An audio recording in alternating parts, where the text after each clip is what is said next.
നിരവധി ആളുകൾ ദിവസേന വന്നു പോകുന്ന എറണാകുളം സുഭാഷ് പാർക്കിൽ അമേരിക്കൻ പിറ്റ്ബുൾ നായയെ ഉപേക്ഷിച്ച നിലയിൽ കണ്ടെത്തി. അക്രമകാരിയാകാൻ സാധ്യതയുള്ളതിനാൽ യൂറോപ്പിൽ പൊതുസ്ഥലത്ത് നിരോധനമുള്ള നായയിനമാണിത്. നായയെ ഉപേക്ഷിച്ചവർക്കായി അന്വേഷണം തുടങ്ങിയിട്ടുണ്ട്. അമേരിക്കൻ പിറ്റ്ബുൾ കാഴ്ചയിൽ തന്നെ അല്പം പേടി തോന്നുന്ന ഒരിനം. വലുപ്പമുള്ള വായയാണ്. കടിച്ചാൽ അവിടെ പറിച്ചെടുക്കുന്ന ഇനം. ഇത്തരത്തിൽ അപകടകാരിയായതിനാൽ യൂറോപ്പിൽ പൊതുസ്ഥലത്തു നിരോധനമുള്ള വർഗം കൂടിയാണ് പിറ്റ്ബുൾ. ഇത്തരത്തിൽപ്പെട്ട നായയാണ് കുട്ടികൾ ഉൾപ്പെടെ ദിവസവും നൂറുകണക്കിന് ആളുകൾ വന്നു പോകുന്ന എറണാകുളം സുഭാഷ് പാർക്കിൽ ഉപേക്ഷിച്ച നിലയിൽ കണ്ടെത്തിയത്. പിറ്റ്ബുളിന്റെ നായക്കുട്ടിക്ക് വില കുറഞ്ഞത് 1 ലക്ഷം രൂപയെങ്കിലും ആകും.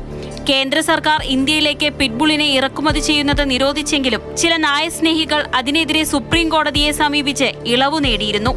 പാർക്കിൽ പിറ്റ്ബുളിനെ ഉപേക്ഷിക്കപ്പെട്ട നിലയിൽ കണ്ടെത്തിയതറിഞ്ഞ് SPCA സെക്രട്ടറിയുടെ നേതൃത്വത്തിൽ ഇതിനെ പിടികൂടി. മൃഗാശുപത്രിയിൽ പരിശോധന നടത്തി അഭയകേന്ദ്രത്തിലേക്ക് മാറ്റി. നായയെ ഉപേക്ഷിച്ച ഉടമയ്ക്കു വേണ്ടി അന്വേഷണം തുടങ്ങിയിട്ടുണ്ട്.